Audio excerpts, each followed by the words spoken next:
Si tu regardes cette vidéo, c'est fort probablement parce que ta montre Garmin Fenix Tactix Enduro, peu importe, se vide trop rapidement. Eh bien, on va voir ensemble comment est-ce qu'on peut augmenter la durée de vie.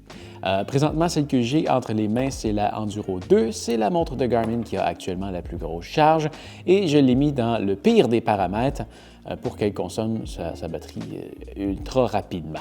Donc, le 19 jours, c'est le pire scénario pour celle-ci. Mais peu importe la montre que tu as, c'est le même principe.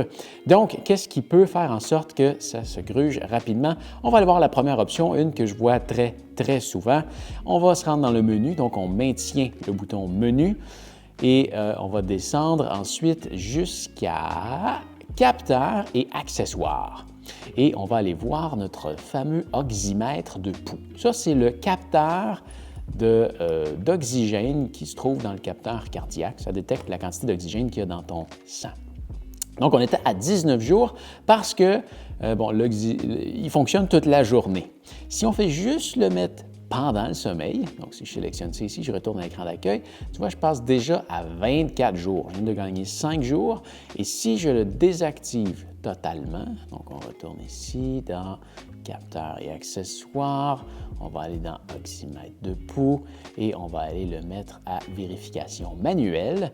Et bien là, on est rendu déjà à 27 jours, un gain de 8 jours.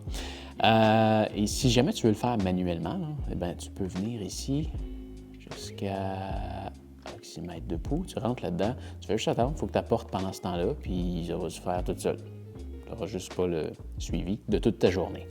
Autre chose très importante, si on rentre dans le menu ici et qu'on se rend complètement en bas, dans Système, on va aller dans le rétroéclairage, dans Utilisation générale, comme ça ici, tu vois, ma luminosité est à 100 %.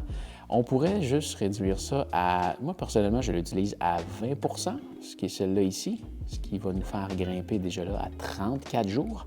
Mais si jamais tu veux faire durer ça le plus longtemps possible, ben, tu peux retourner dans rétroéclairage, utilisation générale et réduire ça à 5 %, ce qui va nous faire monter à 36 jours. Ça, c'est pas mal le maximum que tu peux faire dans la limite du raisonnable. Si tu veux aller dans l'irraisonnable, ce qui va faire en sorte que ça va te couper de certaines fonctions, tu peux aller dans le menu. Tu peux aller dans connectivité et tu peux désactiver la connexion à ton téléphone. Donc, tu ne recevras plus de notifications, les synchronisations vers ton téléphone se feront un peu automatiquement et toutes ces choses-là, mais ça va nous faire passer de déconnecter 36 jours jusqu'à 39 jours, donc un autre gain de 3 jours. Et si tu veux encore pousser ça plus loin, là, ça va désactiver vraiment beaucoup de choses, mais si on retourne dans capteurs et accessoires, tu peux désactiver la fréquence cardiaque au poignet totalement. Tu vas voir, ça va désactiver, ça dit ici, là, body battery, le capteur de stress, de respiration. Bref, ça désactive un paquet d'affaires parce que tout passe par là.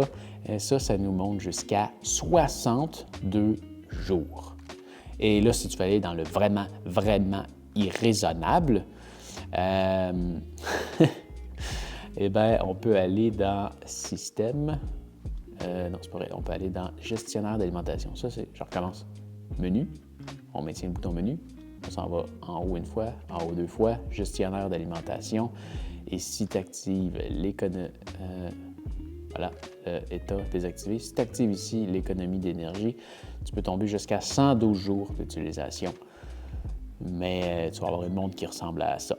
Donc, tu vas avoir payé super cher pour une montre qui fait tout plein de choses, qui affiche l'heure et la date. Ah oui, et je l'ai presque oublié, tu peux aussi désactiver l'écran tactile. Donc là, en ce moment, il est activé. C'est un raccourci que je me suis fait comme ça. Mais tu vois, je viens de passer de 61 à 68 jours juste en faisant ça. Tu peux aussi venir le faire à partir de ici. Si tu te rends jusqu'à tactile, tu peux l'activer et le désactiver de là. Voilà. Donc, une autre option qui peut te pousser encore un peu plus loin. Maintenant, si tu veux savoir quoi faire pour gérer la consommation d'énergie de ta montre lors d'une activité physique, je t'invite à regarder la vidéo juste ici. En attendant, j'espère que cette vidéo va t'avoir été utile. Fais attention à toi et à bientôt.